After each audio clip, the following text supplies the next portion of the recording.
Good morning, everybody. Project for the day. So we have this cute little isotherm here.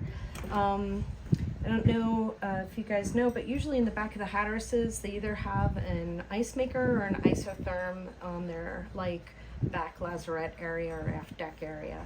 So our isotherm took a dump. We found a lot of our sodas blew up and it was just horrible.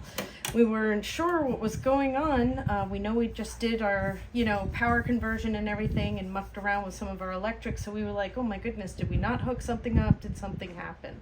So we went ahead and we traced back. We wanted to make sure that we had power back there, and we do.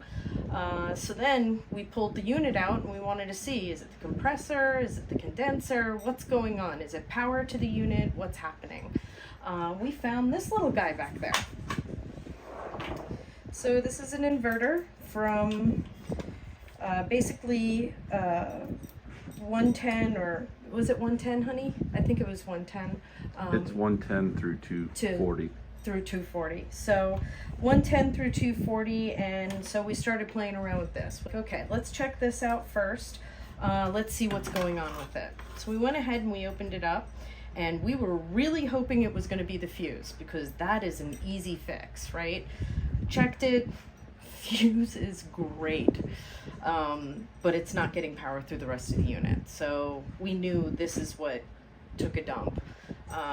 Well, we'll have to make sure that we get the power supply up and running, and then that will tell us if, it's the condenser or something else that's happening. So we went ahead and looked online, and it's probably about, for this, it's called Sun Power.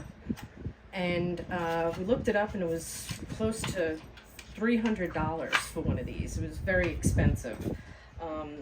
So we said, okay, well, let's see what we can do to find something that's a little less expensive, but still does the same thing. So we went ahead and we looked around. We found this little guy. I don't know if you can get a shot of this, but he's actually doing a really great job. It's a Kiwi, and it's 24 volt, 150 watt, and we wired it all up. We plugged it in, and now the isotherm is working. So our little isotherm has a few more years of life. We're so happy, and we'll put her back in her place and load her up with some beers. Have a great time. Thanks for coming along. Stay wet.